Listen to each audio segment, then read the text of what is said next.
Our next highlighted speaker is Joe Ikley, NDSU Extension Weed Specialist, Herbicide Programs to Control Weeds in Dry Beans.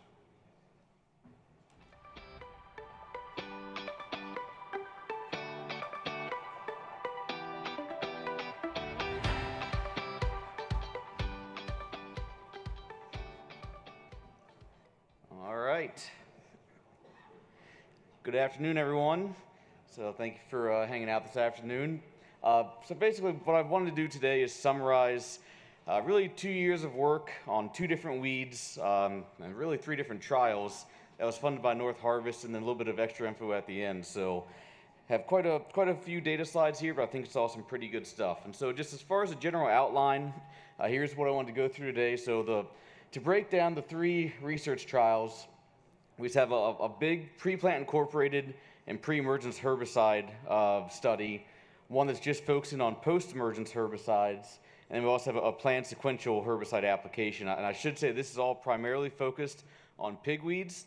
So most of the research was conducted on water hemp and Palmer amaranth, but anything that controls those 2 weeds would also control redroot pigweed, pal amaranth, and even ALS or group 2 resistant pigweeds. And so that's basically the focus of those 3 studies. And at the end, we've had a trial we conducted this past year that I think is kind of fun and interesting. So a small trial I presented at the end about what effect land rolling actually has on our weeds. So first, just a map about where we have water hemp known infestations in North Dakota, all up and down the valley. And so it's probably the exact same on the Minnesota side. We just have not put together a map for the Minnesota counties. But basically, the further south and east you go within our state, the more water hemp you have, but it is starting to spread somewhat rapidly north and west, and it's starting to infect quite a bit of dry bean acres. And so from an extension standpoint, if we try to boil it down into one quick slide, this is the slide I really use for what works within dry beans for water hemp control. And with water hemp, we could really spend a whole half hour focusing just on biology and why that makes it a very difficult weed to control. But we're going to focus a lot more on chemistry today. But essentially, since it germinates throughout the season, we need to have as much residual weed control as we can get throughout that season to get our dry beans to canopy. And this really starts with either an incorporated or pre-emergence herbicide program. That's just the list basically of the active ingredients that work. And the first trial that we are going to go through focuses on about 16 or so different treatments within that first kind of subset of lines. And then as far as post-emergence, this is a focus for water hemp, this slide, which is basically always going to be guaranteed group 2 or ALS inhibiting herbicides resistant to that class. So we use a lot of things like Raptor in dry beans. The water hemp will be resistant to that. So will Palmer amaranth whenever it comes in, and then we do have quite a bit of pal amaranth and redroot pigweed resistant as well. So what that means, again, kind of boiled down as simply as possible, is a lot of reliance on reflex post-emergence. And I'll get into some data points on a few different ways we evaluated looking at reflex, and then kind of a comprehensive program putting everything together. So jumping straight into the trials, so we had, as I mentioned, a couple of different site years. We conducted some water hemp research locally here in Fargo. We had some Palmer amaranth at a site in Barnes County. But 2 years of research. So for the pre-plant incorporated trial, that's where we use pinto beans for all these trials. But for the pre-plant and pre-emergence trial, we sprayed our pre-plant incorporated treatments, set our tillage depth to 4 inches, and then we sprayed our pre-emergence herbicides planted, then sprayed our pre-emergence herbicides. And I'll show just a couple different evaluations several weeks after planting. For a post-emergence trial, we had a blanket, either of the first year an incorporated treatment, second year pre-emergence herbicide just to suppress the water hemp some, and then applications were made at 2 to 3 inch pigweed size. So for the first trial, we're going to present, so here's just a list of all the treatments that we used pre-plant incorporated. The product is on the left and the rate is on the right. But essentially, we wanted to look at Eptam, Sonlan, Treflan, and Prowl by themselves. Then a couple of tank mixes of Eptam, Sonlan, Eptam, Treflan, and a few of our Spartan products that we can use with our 24C labels incorporated. So Spartan Charge, Spartan Elite, and then we did look at a tank mix of Spartan Charge and Prowl. Same trial, well, these are just the pre-emergence treatments, and so these are separate pre-emergence treatments And so we looked at some of our Group 15 herbicides, so dual magnum, a couple of different rates of outlook, and then again our same Spartan treatments, with the last treatment just being a tank mix of Spartan Charge and Outlook, since we can't use Prowl pre-emergence on dry beans up here. And so it's going to show the results on water hemp first, and then we'll switch gears over to Palmer amaranth. So for water hemp, the way this chart is laid out is water hemp control is on the y-axis, so 0 to 100%. And then on the x-axis are all the treatments that I just laid out in order. So rather than from top to bottom in the table, now we have Eptam, Sonland, Trefland, kind of from left to right. There's a gold bar in the middle, and that represents simply the separation of the pre-plant incorporated treatments on the left and the pre-emergence treatments on the right. So this is 4 weeks after planting, the summarized 2 years worth of data. And basically for 4 weeks on water hemp over 2 years, we had very good control from all products. Did not actually have any treatment differences. Generally 89 to 99% control, depending on which of these 16 different products that we ended up using. So to really test these programs out, we did go out to 8 weeks after planting to see what kind of control we got there. And here's where we did see some treatment separations, and a few things I'll point out. Just in general, if you look at the left side of the screen versus the right, we did have much greater success with our pre-plant incorporated treatments than with our pre-emergence herbicides. So all the letters you see on the top of that graph, that's our statistical separation. So the A's are the best treatments that we had. So if there's an A, that means it's statistically the same as anything else with an A. And so if you just kind of look at the products that did have separated out as the best, that's where we had our solo incorporation of Eptam, Sonland, and Trefland. Then the tank mix of Eptam, Sonland, Eptam, Trefland, and then that Spartan Elite, which is sulfentrazone or Spartan plus dual, a premix of that. So those are the ones that ended up being the best for us in water hemp over this 2-year period. We went over to the right side of the screen. That was our pre-emergence treatments, and that's where we generally, Spartan Charge was the lowest, and that's a really low rate of sulfentrazone for the soil type in this trial. That was the lowest, but the rest were essentially 70 to 80% control even 8 weeks out. So we should have applied a post-emergence if this was a full program or a field by then, but just showing what the residual control was after 8 weeks. Now I wanted to show here, I'm going to back up just to highlight once again. So this was 8 weeks on water hemp. It's a little bit different game with Palmer amaranth, and so this was 4 weeks after planting with Palmer amaranth. The same exact treatments, and again, I don't think there's any of us actively dealing with Palmer amaranth within our dry beans, but really just want to highlight if and when we do have to deal with Palmer amaranth in our dry beans, it's going to be a little bit more difficult from a herbicide control standpoint. Still, though, some of the same trends persist where pre-plant incorporated was better than pre-emergence on the whole, and some of those same treatments kind of rose to the top. So Eptam and Sonland by themselves, the premix or the tank mix, sorry, of Eptam, Sonland, Eptam, Trefland, and that Spartan Elite premix incorporated all ended up being amongst our best treatments. So same general pattern on herbicides that worked on water hemp were also the best on Palmer, just not nearly the length of residual that we saw with this Palmer amaranth population. So that was the first trial. Going to switch gears now and talk about the post-emergence trial. And so again, we did have a setup rate of either an incorporation of Eptam, Sonland, or just dual pre-emergence. And so we basically have what I'll call 4 or 5 core treatments that we either used a full rate once, or we did a split rate 7 days apart. And so if we look at the top line, you'll see we used a 5-pound Bazagran. So the full rate once was either 1.6 pints, which is 2 pints of a 4-pound Bazagran, or we did that split out 0.8 pints followed by 0.8 pints 7 days later. Same thing with reflex. So our full rate here, at least north of 94 and west of 29, of 0.75 pints, and then that split out.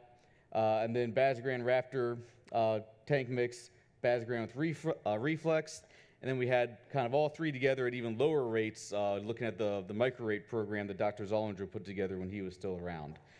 And then just because these are ALS resistant pigweeds, we just wanted to have Raptor by itself as a check, just to see what we got out of Raptor by itself.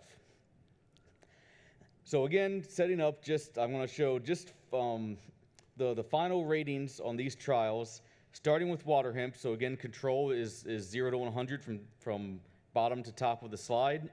From left to right are the different programs. And so on the very left here, we have the Bazagran Full. So again, that's essentially 2 pints of a 4-pound Bazagran.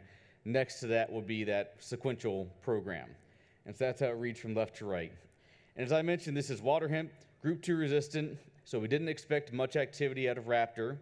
And then Bazagran has never been a good pigweed herbicide.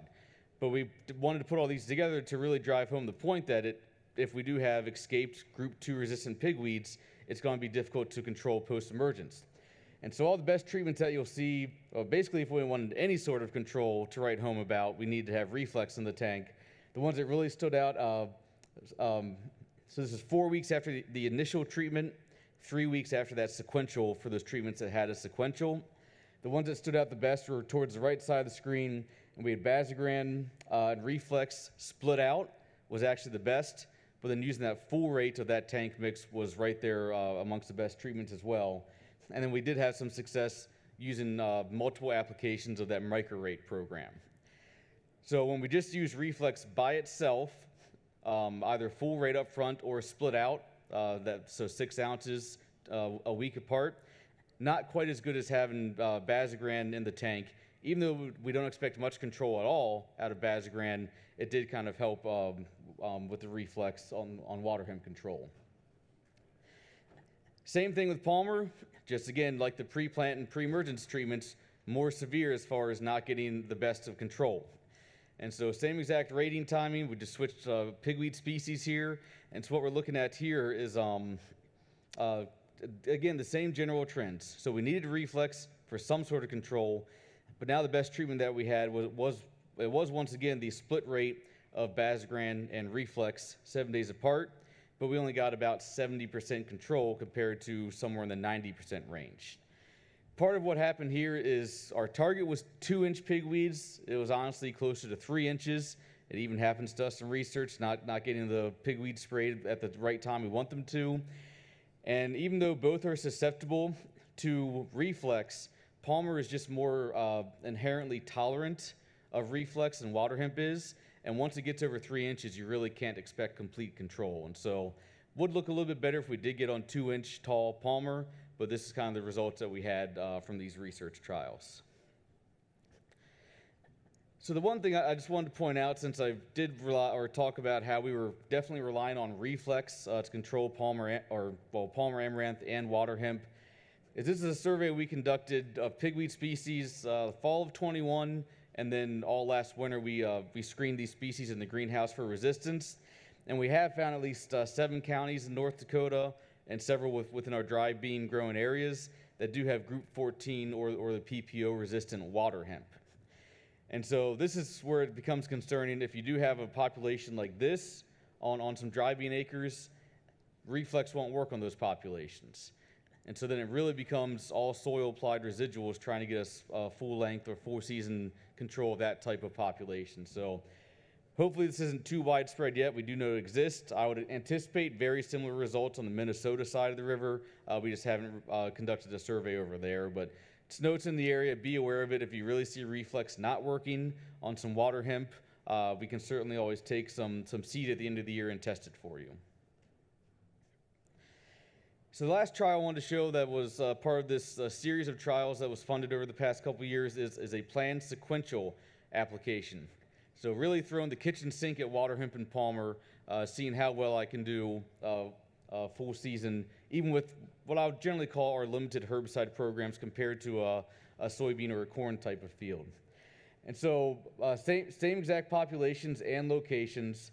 What we did for both years of this trial was started with an incorporation of Eptam and Sonlan, and then we came back at either V1 or first trifoliate or V3 dry beans with the 6 treatments you see on the screen.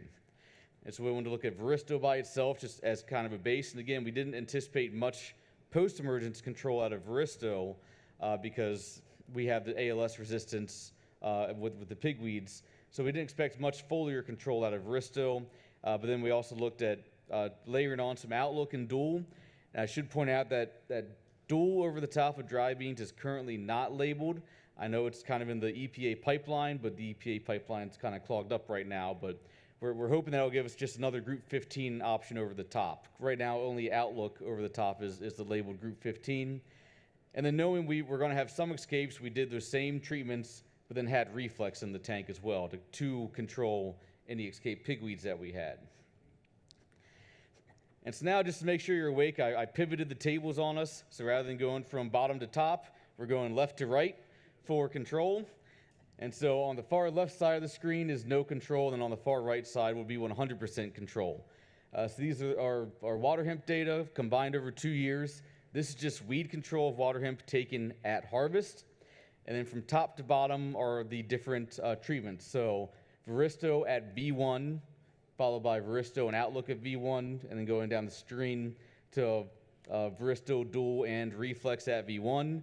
Gold bar separates the V1 applications at the top from the V3 applications at the bottom.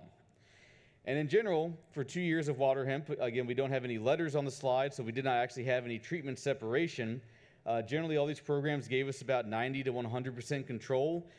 So even though we don't have any statistical separation, there are basically the only times we got 99 or 100% control did have reflex in the tank.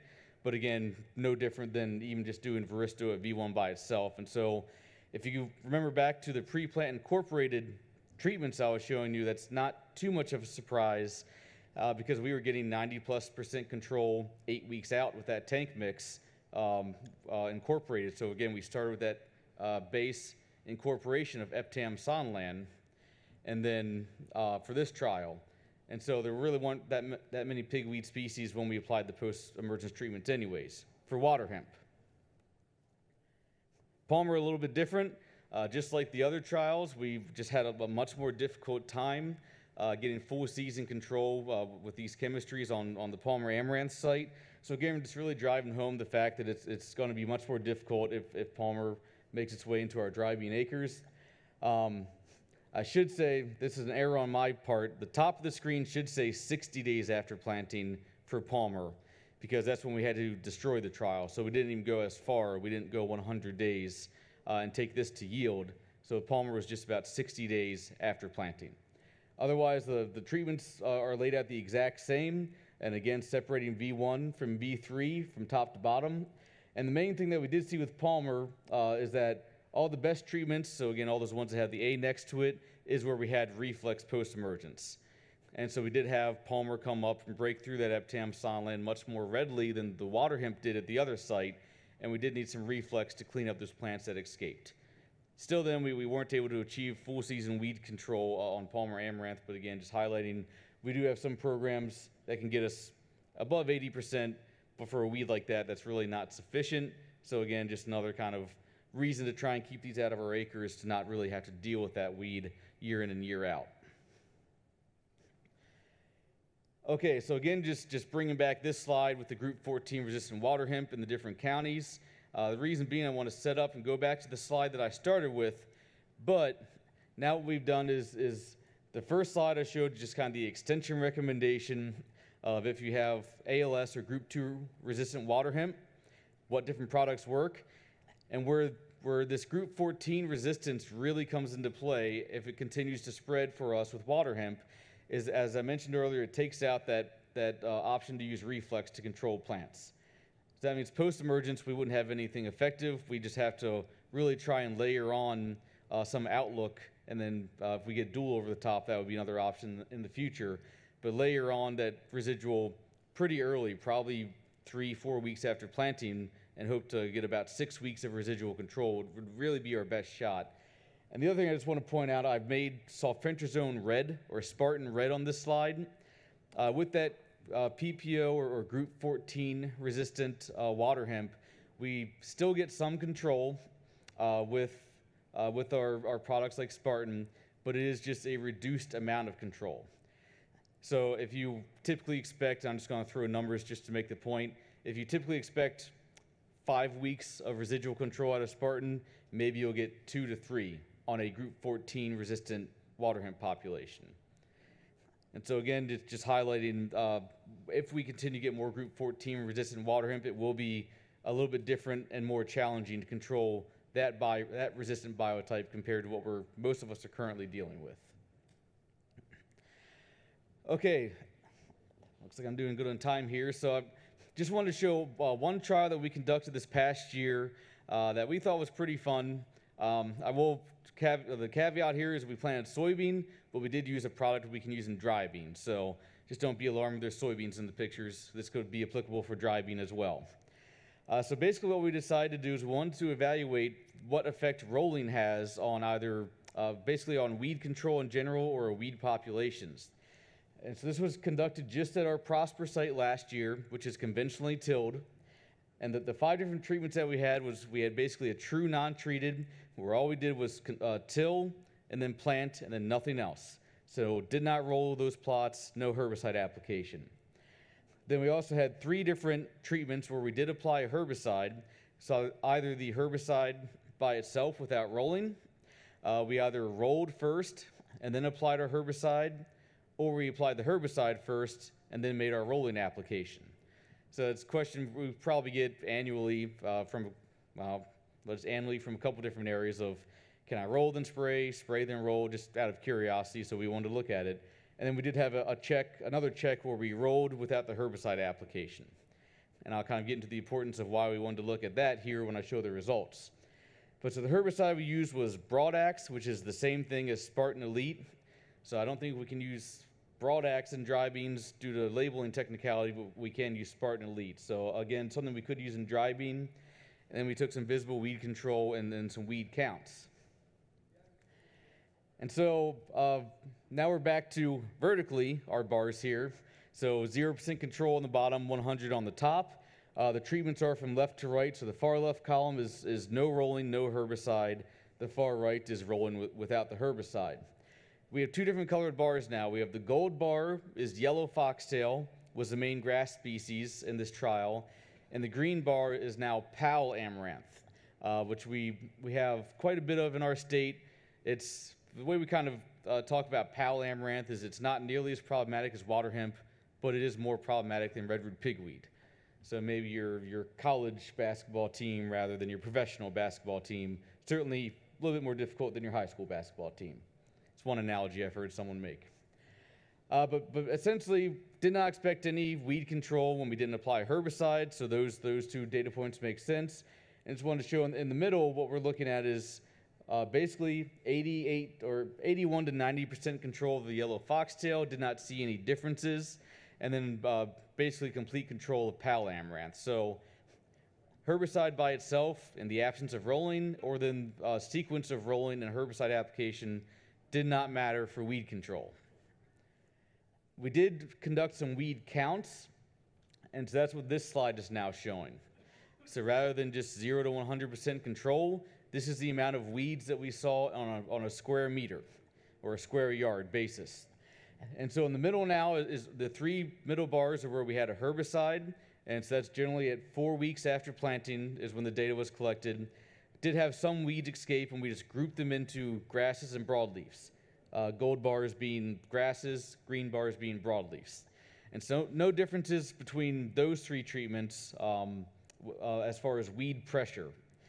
Did not have the stats on this slide, but there is a statistical separation from the far left column and the far right column. So where we did not roll and we did not apply a herbicide, we generally had about, 100 or so grasses and 50 broadleaf weeds per square yard. Where we rolled and did not apply a herbicide, basically 2 to 3 times the amount of weed pressure. So for me, this is a pretty important concept of if we are going to roll and we apply residual herbicide, this year we didn't really see that mattered, the sequence of when we got that done.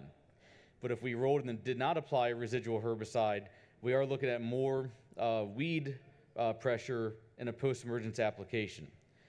So just kind of some food for thought, something to think about, that if we're going to roll, we do have in this case, we have increased our weed pressure. There'll be more weeds to cover and control with our post-emergence application. And so just showing a couple of pictures here of what this trial looked like about 4 weeks after planting, so when we were collecting some of this data. So the left side of the screen, you'll see a treatment, and there's a gold box that outlines. It's basically a 10 by 30 foot square is how our treatments, how big the individual plots are. On the left is where we did not roll, and then on the right, and did not have a herbicide applied. On the right is where we rolled without the herbicide application. And so hopefully it's showing up well even for those in the back, but if you look particularly in the middle of that plot, so in between the middle of those two rows of soybean, a lot more green, a lot less brown, and that's just reflecting the higher weed density in that plot that was rolled without a herbicide application compared to where we did not roll. We did get lucky with randomization, so this is just another way of looking at it. So the plot, so there's two gold boxes on this picture. The front one is where we, again, planted and did not roll, and the back one is where we did have a rolling application, and just showing the back compared to the front how much more green weed pressure there is. And so essentially what we did, and there's probably a lot more to it that we got our soil scientists up here, but I know from my perspective, we basically created a better seed bed for the weeds. So we broke up some of those bigger clods, more seed to soil contact, and we did see that reflect in just the germination and the pressure of the weeds as well. Okay, and then just wanted to show the three different treatments with the herbicide application, that they all looked about the same as far as weed pressure. And so just from left to right was where we did not roll but applied broadax. Middle is where we rolled first and then herbicide, and the far right is where we had the herbicide first and then rolled. And just again showing really no difference in the weed pressure there. So that's all the data slides I wanted to get to. We're going to take 1 minute to plug a podcast that I'm a part of. So if you, wherever you listen to podcasts, for those who like to, if you look at the War Against Weeds, it's a podcast that I have with some colleagues at Kansas State, Ohio State, and University of Missouri. As I like to say for this podcast, not every episode is for everyone, but there is an episode for everyone. So we take about 30 to 40 minutes to talk about something in weed science. I know there's a couple episodes where we focus quite a bit on dry beans, but then we might go into an episode of how does a herbicide get registered. So probably a snooze fest for many folks, but pretty interesting to us, so where all we think about is weeds. And with that, I think I left plenty of time for questions here, but there's some contact information. Physical copies of the weed control guide are out, so either your nearest county office or call the distribution center. If you want an electronic version, the QR code brings you to the website version, and that is a downloadable PDF, so you can either save that to your phone or your desktop, but the QR code will bring you right there. And so with that, I'll be happy to entertain any questions if there are some.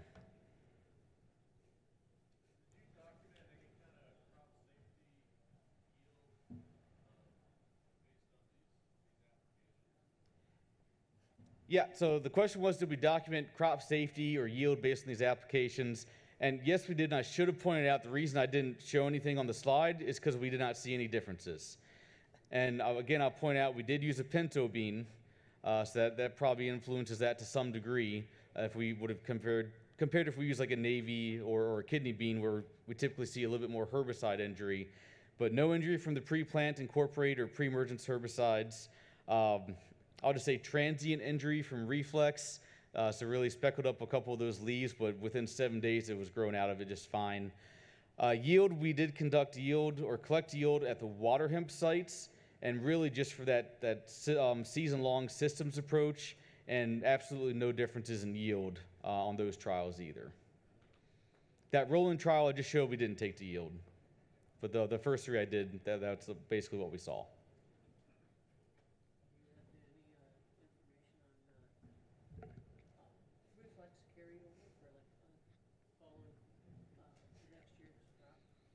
Yeah, so the information was, or the question was just information on a reflex carryover to next year's following crop. And I think it's page 114 and 115 on the weed guide is where we have our rotational restrictions.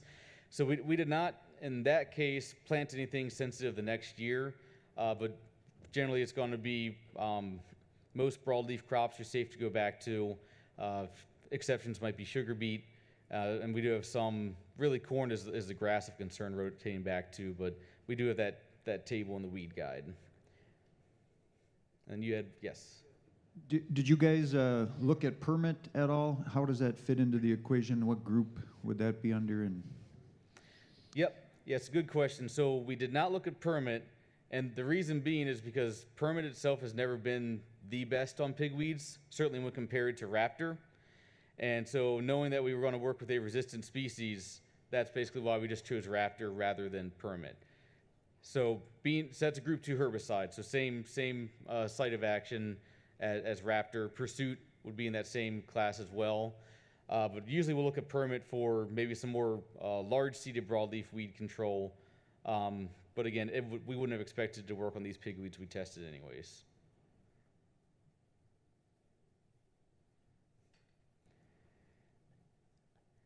I know there's always shy people, so I'll hang out in the back, and I'm sure someone will corner me.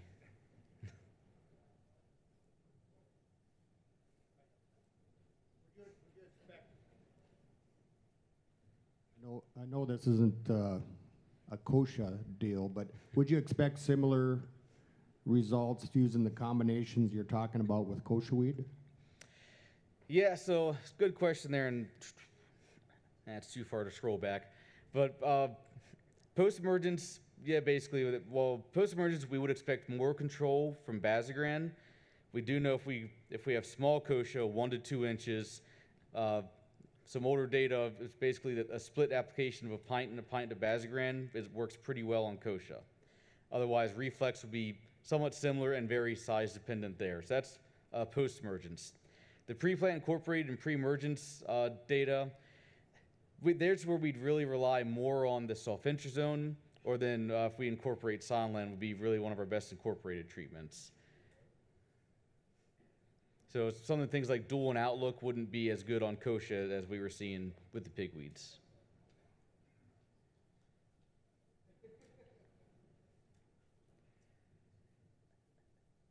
I think silence says they're ready for the next topic. Thanks, Joe. Thank you.